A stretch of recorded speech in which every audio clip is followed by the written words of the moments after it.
You're listening to the Cyberwire Network, powered by N2K.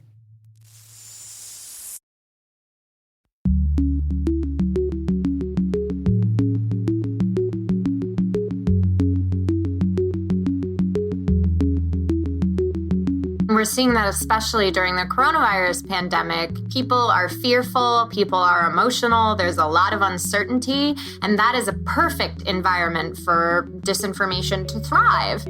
Hello, everyone, and welcome to Caveat, the CyberWire's Law and Policy podcast. I'm Dave Bittner, and joining me is my co-host, Ben Yellen from the University of Maryland Center for Health and Homeland Security. Hello, Ben. Hello, Dave. On this week's show, Ben looks at the U.S. Supreme Court's potential interpretations of the Computer Fraud and Abuse Act. I've got a report out of the UK on AI algorithm oversight. And later in the show, my conversation with Nina Jankowicz.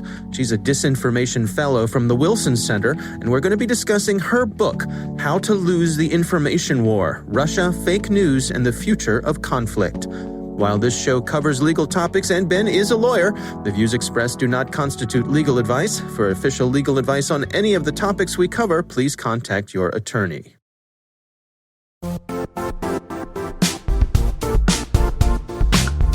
Now, a word from our sponsor, the Johns Hopkins University Information Security Institute, currently seeking qualified applicants for its innovative Master of Science in Security Informatics degree program. Study alongside world-class interdisciplinary experts and gain unparalleled educational, research, and professional experience in information security and assurance. Interested U.S. citizens should consider the National Science Foundation's CyberCore Scholarship for Service program, which covers tuition and a $6,000 annual professional development allowance, as well as providing a $37,000 additional annual stipend. Apply for the scholarship and the fall semester by March 1st. Learn more at cs.jhu.edu/MSSI.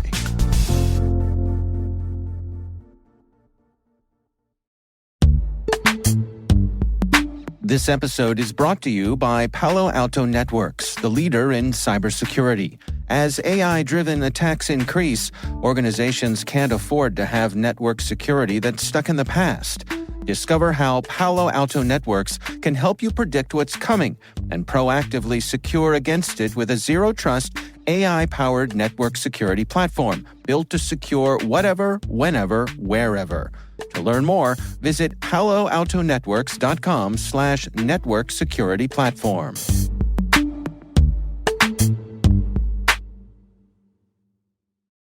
All right, Ben, we got some good stories this week. Why don't you kick things off for us? So I did what every good lawyer would do and spent much of my Monday morning listening to oral arguments from the Supreme Court on C-SPAN, where all you can see is the image of the face of the attorneys or the justices. But I did it for the exciting stuff, sexy life, don't you, Ben? Yeah, absolutely. But I did it for the sake of our loyal listeners. I see. So they don't have to. I know I don't have to justify it to you or them, to be honest. I embrace the nerddom. So yeah, this was a very important Supreme Court argument in a case called Van Buren v. the United States. It's really the first case dealing with the Computer Fraud and Abuse Act that's made its way up to the U.S. Supreme Court. And that issue is the scope of the act. How much activity does that act actually prohibit? So a little bit of very brief background. Most of our listeners are certainly aware of this, but the Computer Fraud and Abuse Act is a federal law that imposes civil and criminal penalties for unauthorized access to computers. So it was drafted in the 1980s to prevent hacking. Where we get into some legally questionable territory is it also allows unauthorized access to certain material, even when a person has access to a machine. So if you exceed your authorized access to a computer or to a network, even if you're authorized to be on that network in the first place, that could potentially expose you to criminal or civil liability. And that's what happened here. There was a guy in Georgia, a police officer named Nathan Van Buren, who was authorized to search computerized records about license plates because he's a law enforcement officer. But he was requested by an FBI informant and by requested, I mean pretty much bribed, to search those records for private purposes, which is what he did. And the government charged him criminally and he was convicted. He appealed, saying that this is an overbroad interpretation of the Computer Fraud and Abuse Act. And it made its way all the way up to the Supreme Court. So the nature of the disagreement here is, how far does this act extend? What Mr. Van Buren's attorney tried to argue is that according to the government's interpretation, broad interpretation of the law, we would be criminalizing all sorts of innocuous, normal behavior, like accessing Facebook on your work computer or potentially putting false information in a dating website. That was actually one of the things that was mentioned at this oral argument. So the attorney in this case, Jeffrey Fisher, started out his argument with what the justices called a parade of horribles, which is the slippery slope of all of the things that would be criminalized in the internet age if you had this very broad interpretation of unauthorized access. The government, on the other hand, was arguing that if we don't criminalize this type of behavior, that has its own slippery slope as well. Because then you'd have, government officials who have access to, personnel files. Maybe they go in and check somebody's private health information. And if, we didn't have a looser interpretation of the Computer Fraud and Abuse Act, perhaps that would not be criminal behavior. And so that's something that would also be of concern. So it was sort of both sides trying to present what the slippery slope would be if the other side's interpretation of the statute were to take hold. So a couple of impressions from the oral arguments. My sense is that most of the justices were more amenable to the arguments of Van Buren and his attorney, that we can't have an overbroad definition of the statute because we'd be criminalizing things that all of us do, where we exceed our access. Maybe we're on our employer's network and we decide to do some online shopping. Is that going to subject all of us to jail time or massive civil fines? I don't think that would be good for any of us. Particularly Justices Sotomayor and Gorsuch, certainly not ideologically similar, both seemed to buy into that argument to a degree. I think there are some justices, particularly Justice Alito, who might have been more amenable to the government's argument. He did say that this was a very difficult case because, the attorney for Van Buren was saying there are other ways to criminalize the government employee looking at his ex-girlfriend's health records. Justice Alito was saying, I don't really know what those authorities are. So I'm sure they're out there, but, it probably depends on what the relevant state laws are and how you interpret other federal statutes. So if I had to give a guess as to how this case was going to turn out, which is always a dangerous thing to do, I think Mr. Van Buren is going to win. I think generally courts apply what's called a rule of lenity, which means that when a statute is unclear and ambiguous, you try and come down on the side of the criminal defendant because we just don't want everybody going to jail, which I think is a very reasonable canon of statutory construction. That's my read of the case. I know I've gone on for a while.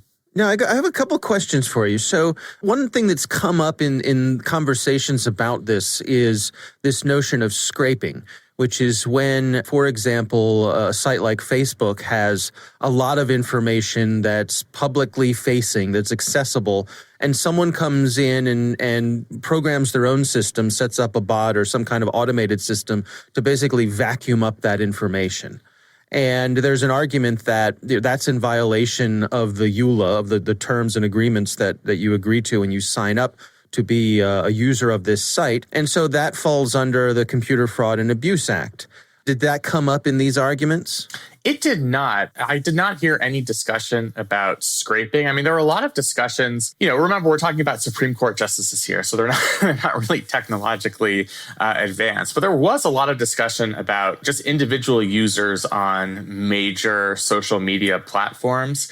So not related to the activities of the platforms themselves, but individuals like Van Buren who are being subject to the full force of the law when they were doing something that many of us would consider to be relatively innocuous. So yeah, there was less of a focus on regulating the behavior, at least in this case, of big tech companies. I think that's just because that, the nature of this case is it was about one individual. It wasn't about the behavior of Facebook and Instagram. So I think the Supreme Court is somewhat confined to the particular facts of the case. Yeah. So the other question for you is, I was reading commentary on this yesterday on the Wall Street Journal, and it struck me. They said a decision on this case is expected by June. Well, that struck me. I wondered what's going to take so long. So that's a good question. I'm not sure it will take all the way until June. June is when the current term of the Supreme Court ends, which means they have to make a decision by then. Okay. It's hard to game out the timeline of Supreme Court decisions. Generally, ones that are more controversial probably take a little longer because, the justice who's in the majority has to write an opinion, and then the justice in the minority has to write a dissent, and then the opinion has to respond to the dissent. So that generally takes a little longer. So if there is some disagreement here, I think that could move the timeline back a little bit. I would guess that we're going to get a decision well before June. If I had to ballpark it, I would say it's probably like a March or February or March type of thing, which is usually the turnaround time. So we should have some clarity by then. Okay. What do you think the broad reach of this is? Could this retroactively affect things? What sort of thing, and then going forward, what do we see coming out? If they rule for Van Buren, what happens next? So if they rule for Van Buren, that doesn't mean that everybody who's previously been convicted under a broad interpretation of the statute suddenly gets out of jail because we have a good faith exception. If law enforcement, when they did the prosecution, were relying on a good faith interpretation of the law, then that argument is going to stand. Mr. Van Buren himself would have his conviction vacated. And there might be some other circumstances where people who have been convicted either through federal petitions or through appeals try and use the justification of this case to get out of their sentences. The thing is, not that many people have been criminally punished the way Van Buren does for unauthorized access to a system. That's one of the things that the justices actually mentioned here is, and it's something that was invoked by the attorney from the government. It's like, it's not that the government is seeking out all types of federal cases to punish grandma when she goes on Facebook, which, exceeds the authorization by her employer. I don't think that's what federal prosecutors are out to do. That's not their intention. What Supreme Court justices were saying, and what the defense attorney said here, Mr. Van Buren's attorney, is that's not the way you should judge laws. Laws should be judged on their face, and, you should try to deduce the proper interpretation of the law no matter how it is being enforced. Because eventually there could be a Justice Department that decides, I want to make it a priority to bust every single person who exceeds authorized access. So, I think there was a lot of truth in that argument as well. Yeah. That's fascinating to me, too, because it strikes me that the way things work, out in the real world, there are some laws that are proactive and some laws that are reactive. Like you say, there are some where we go out looking for folks who might be up to no good, but then there's other ones where it's good to have this on the books just in case we need it, but we're not necessarily out there looking like you say, to bust people on things. Right. And I think that's the point that the Department of Justice attorney was making here is it's very rare that we're going to have federal prosecutions based on the type of behavior being described by the defense attorney in this so-called parade of horribles. And, I think to a certain degree that's a reasonable point. Slippery slopes often don't come true. And I think it's important to point that out. But the other side of that is you would still be giving this weapon to federal law enforcement. And based on what Justice Gorsuch said, and he's a conservative justice, he just thinks there are too many laws on the books that give the U.S. Department of Justice the ability to criminally prosecute people. And this is just another one of those statutes. And in his mind, and this is an exact quote from Justice Gorsuch, this is the latest in a rather long line of cases in which the government has consistently sought to expand federal criminal jurisdiction in pretty significantly contestable ways that this court has rejected. And I think what he's essentially saying there is if we have federal criminal statutes that get overbroad, we're just going to have a greater number of people going into the criminal justice system, into the federal criminal justice system, for crimes that frankly aren't worthy of the Department of Justice's time or resources. So, I think to me that point is very well taken. And it perhaps gives some indication as to how the justices are leaning here. Because if they did take this very broad interpretation of the statute and, the Department of Justice decided to prioritize this, a lot of people potentially could get prosecuted, and we'd start to overcrowd our federal prisons. And when you combine this with a lot of other federal statutes that introduce criminal penalties, you start to kind of get into a situation where you're overwhelming our federal criminal justice system at a time when there's sort of been a bipartisan movement to reverse those trends. So, I thought that was a really interesting point that he made in oral arguments. Yeah, very much so. All right. Well, time will tell on this one. Certainly interesting indeed. My story this week, this comes from ZDNet. It's actually a story coming out of the UK. So perhaps in that case, it's ZDNet. Oh, nicely done, sir. Thank you. Thank you very much. So it's an article by Daphne Leprince Ringuet, I suppose. Again, if she's European, it might be French. I don't know. Daphne, I hope I got that right. Apologies if I did not. And the article is titled, "The Algorithms Are Watching Us, but Who is Watching the Algorithms?"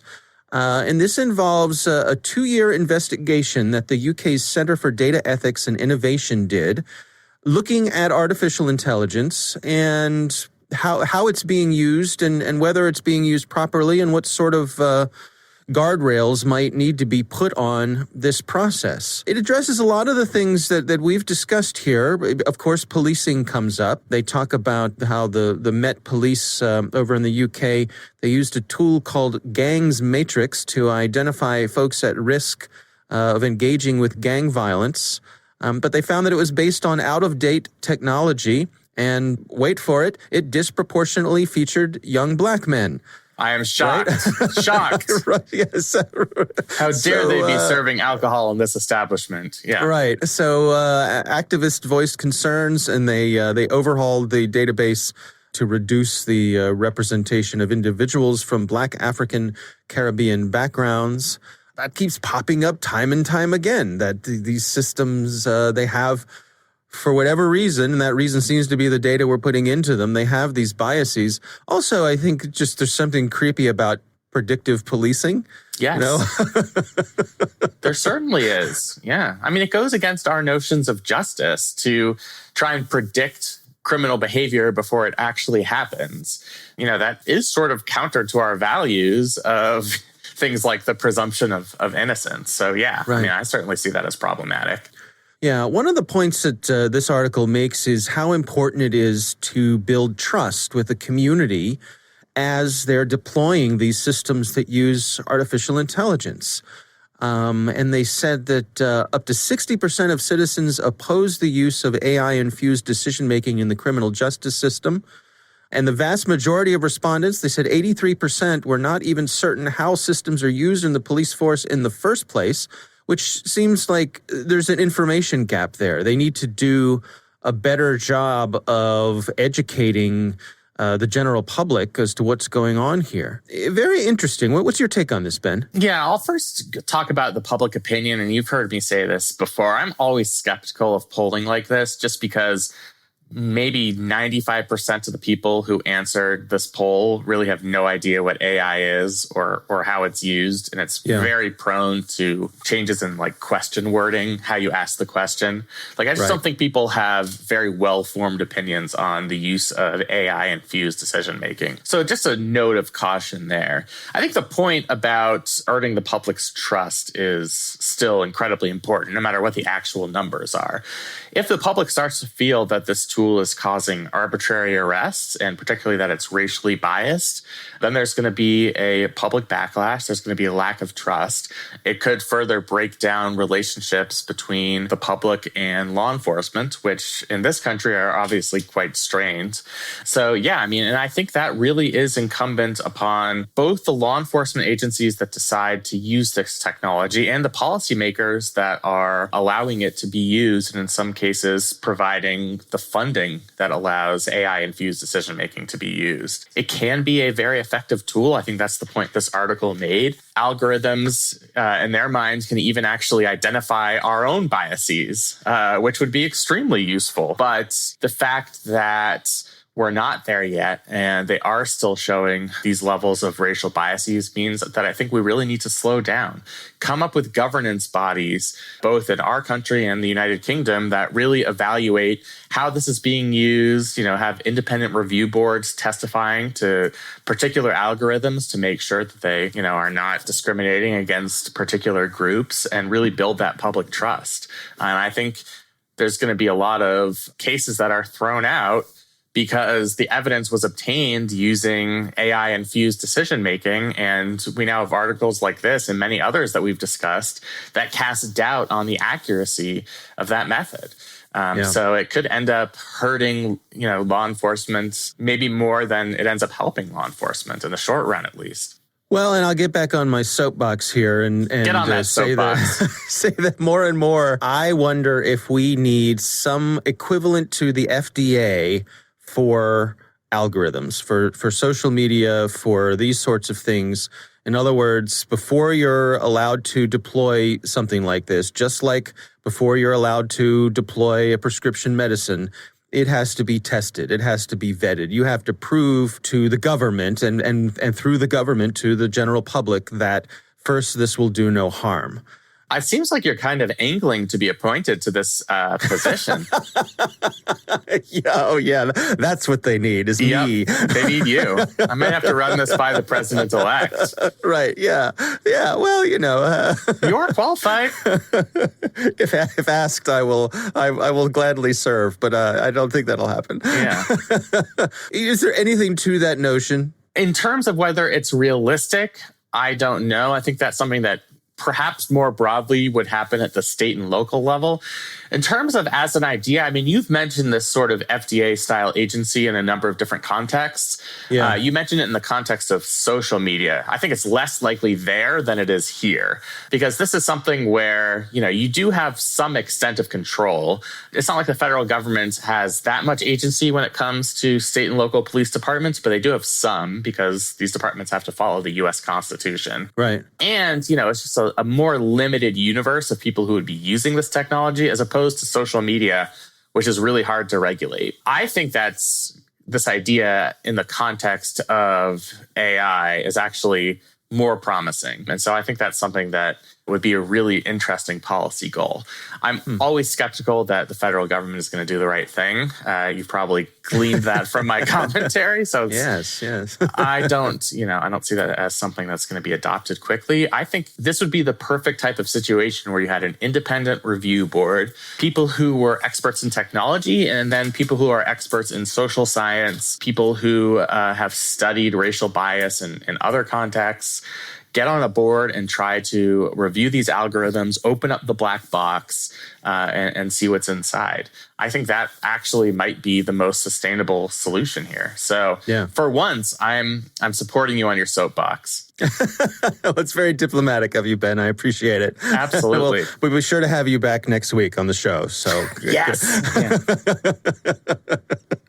All right. Well, those are our stories this week. We would love to hear from you. If you have a question for Ben or for me, you can call in and leave a message. It's 410-618-3720. That's our number. You can also send us an email. It's caveat@thecyberwire.com.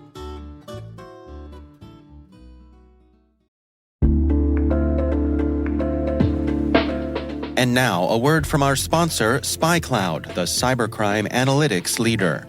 SpyCloud disrupts cybercrime by telling you what criminals know about your business and your customers, so you can take action to prevent ransomware, session hijacking, account takeover, and online fraud. SpyCloud constantly recaptures and analyzes new data from the criminal underground, including credentials, session cookies, and PII siphoned from malware-infected devices.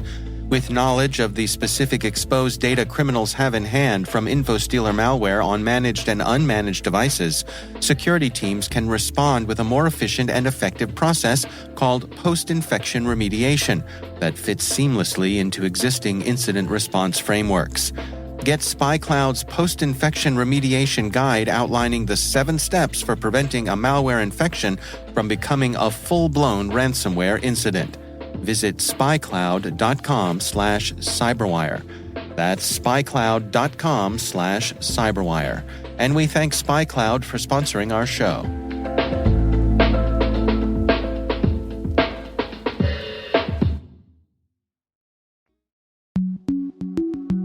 Ben, I recently had the pleasure of speaking with Nina Jankowicz. She's the Disinformation Fellow at the Wilson Center, and she has a recently published book. It's titled How to Lose the Information War: Russia, Fake News, and the Future of Conflict. Here's my conversation with Nina Jankowicz. Well, I was living in Ukraine in 2016 and 2017 when the U.S. election was happening and all the revelations about Russian interference in the election came to light. And I was working as a strategic communications advisor to the Foreign Ministry of Ukraine under the auspices of a Fulbright Fellowship. And being there basically on the front lines of the information war, Ukraine has been dealing with this stuff more in a concentrated way since 2014 and 2013 when the Euromaidan revolution began and Russia illegally annexed the Crimean Peninsula and invaded Eastern Ukraine, the Donbass. So they're very familiar with these tactics, as are a lot of other Central and Eastern European nations in the Baltic states, places like Poland, the Czech Republic. And I just felt that, watching the U.S. response, which was really categorized by a lot of hubris. It was a lot of, how could this have happened to us when things like this had been happening in Central and Eastern Europe for the past 10 to 15 years, I really felt that there was a lot that we, the United States, could learn from our allies in Central and Eastern Europe. And that's what the book looks at. 5 different Central and Eastern European countries: Estonia, the Republic of Georgia, Ukraine, Czech Republic, and Poland, and how they responded to the threat of Russian disinformation and increasingly to the threat of domestic disinformation as well. Well, take us through what you've outlined here. I mean, what were some of the key ways that these nations dealt with this issue of Russian information operations?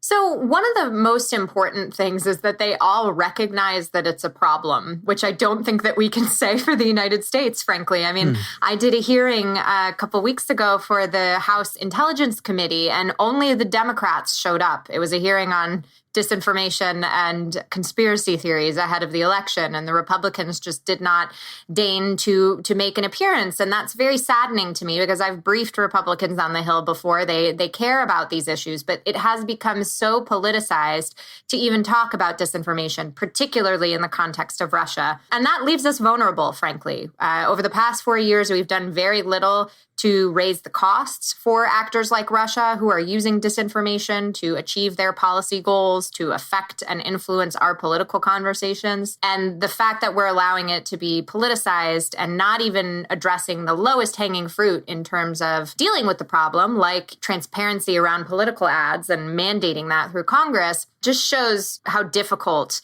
this problem is to solve when you don't recognize that it's a problem. So that's the first thing. All the countries do that.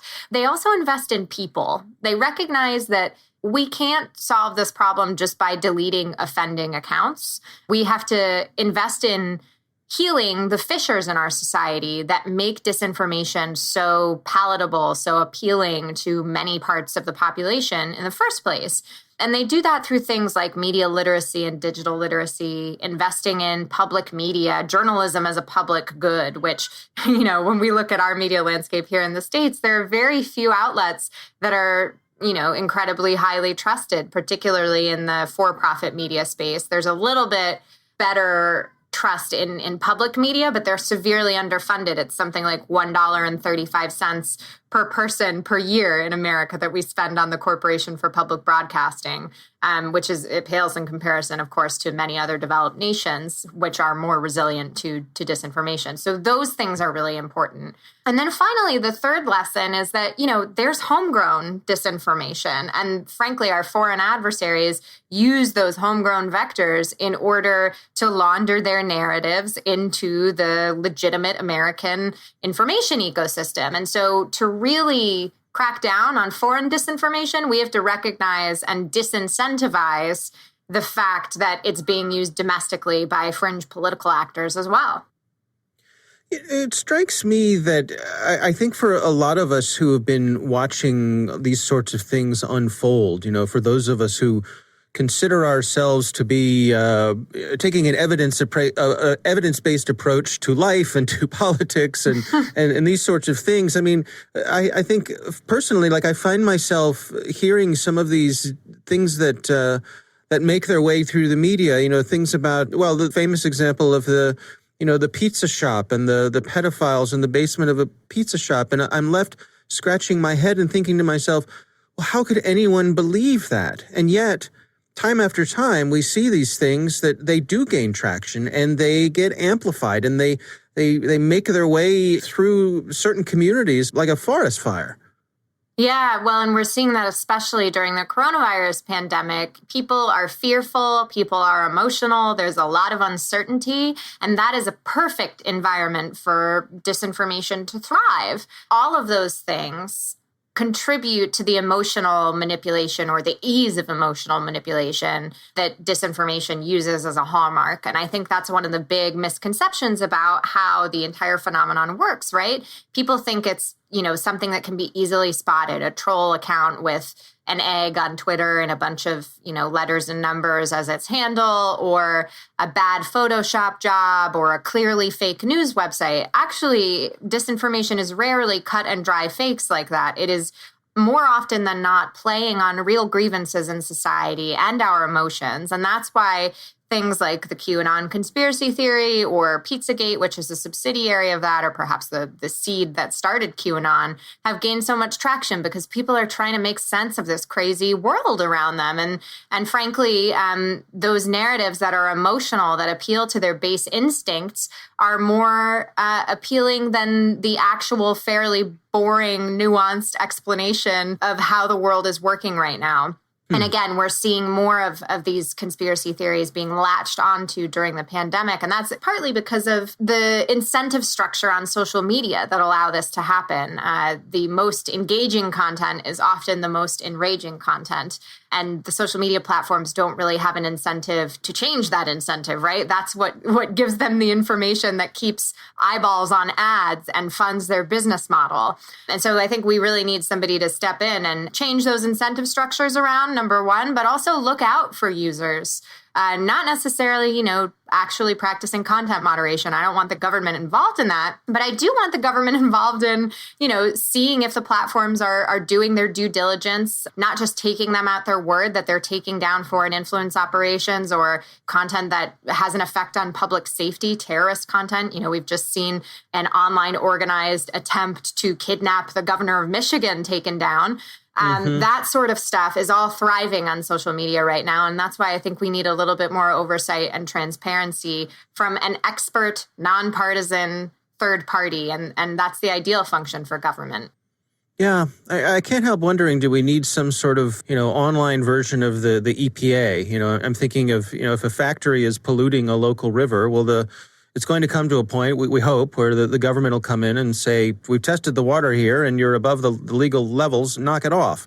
Yeah. And we don't seem to have that when it comes to these online social media companies. Yeah, you're exactly right. And in fact, the governance of these platforms has been kind of fragmented and left in certain cases to, the Federal Communications Commission when it's dealing with things that are broadly in the FCC's remit. We've seen the FTC deal in antitrust issues. We've seen the Federal Elections Commission deal with election-related issues, but nobody has fully taken the reins. And this set of issues is quite complex. It touches a lot of different things. It touches privacy law. It touches First Amendment rights. It touches national security. And I think you need people who are really expert in the way that the internet operates to understand and make those rules and provide that oversight. We don't even have a congressional tech office. There used to be an office for technology assessment in Congress that was really a great font of knowledge for members and their staffs that worked in a similar way that the Congressional Research Service does. But that was done away with in the 90s. And I would really love to see that return so that we don't have any repeat hearings like we've seen whenever the tech executives are up on the Hill and the representatives are just asking questions that are obviously, not grounded in an understanding of how these platforms work. Right. And also it would allow them to kind of stay ahead of the trends in terms of technology. Tech moves fast. I'm sure I don't need to tell this audience that. And if we had real experts who were informing our policymakers, I think rather than being behind the curve, we could at least approach the curve. I'm not sure if we can ever get ahead of the curve, but at least we'd be closer to it. One of the things that you point out in the book, which is fascinating, is these nations that you describe here, their efforts against Russia, they all failed.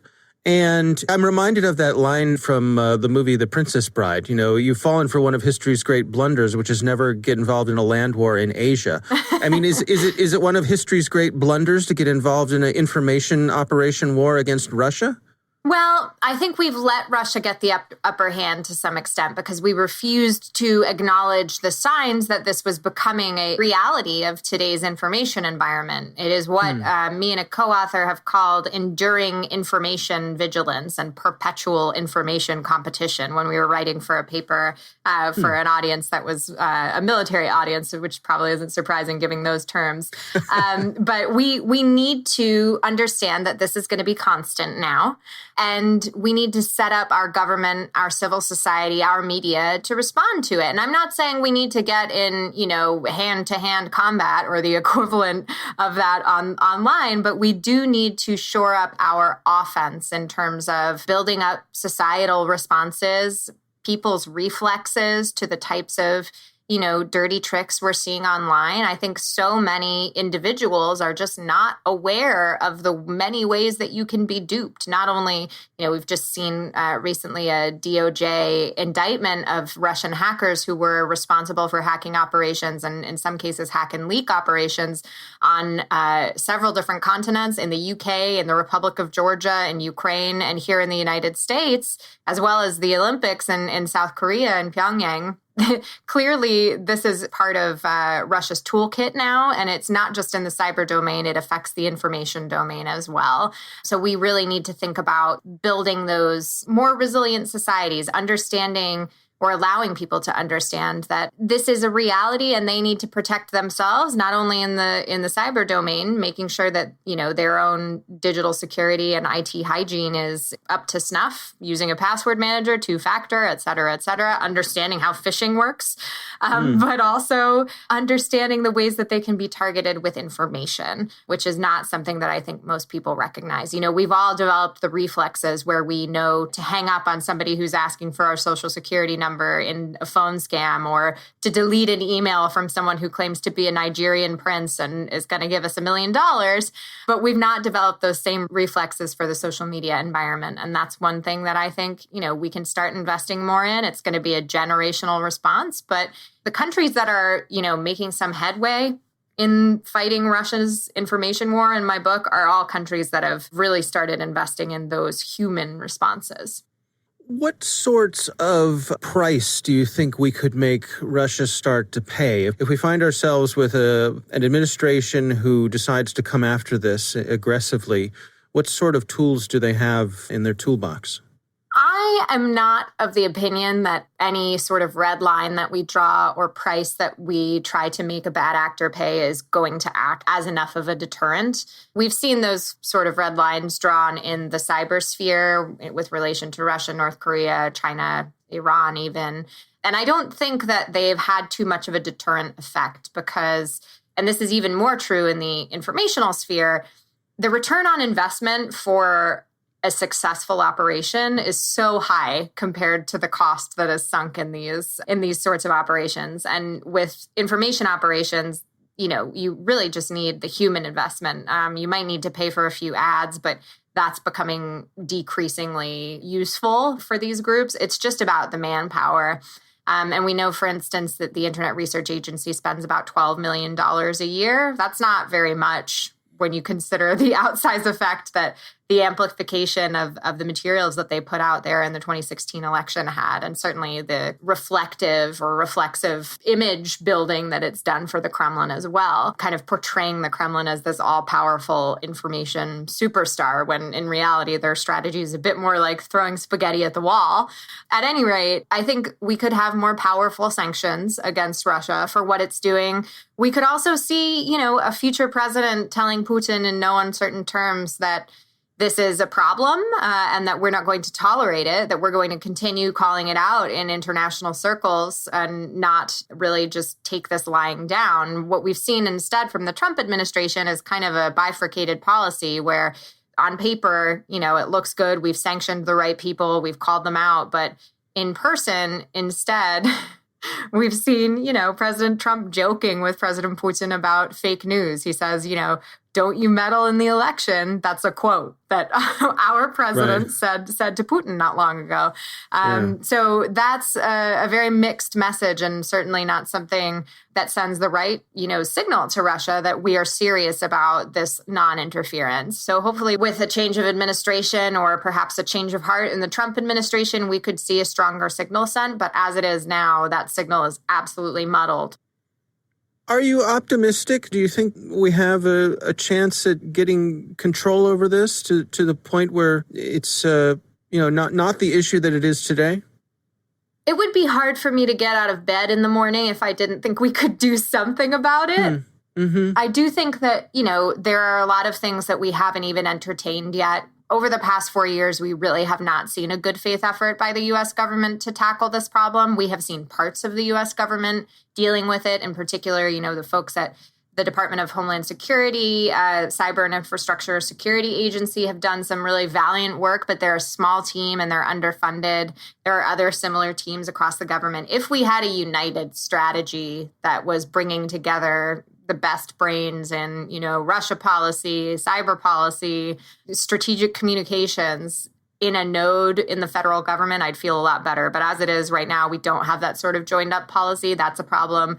The politicization of this issue, as I mentioned before, remains an impediment to creating policy at the congressional level. And we've not seen really any sort of consensus building in the cross-sector environment. So either between public-private partnership with the social media platforms or bringing in civil society organizations as well who are looking out for things like rights to free speech and human rights online.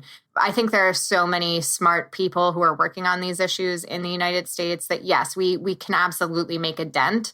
But the reality is that we have been tardy and our responses have been in the international realm tertiary to a lot of what our allies is doing. We are absolutely falling behind and in some cases abdicating our responsibility to the rest of the world as the place that hosts these platforms where so much disinformation spreads to do something about this. So I think the clock is ticking and hopefully we don't tarry too much longer because this is an issue that is getting more concerning by the day.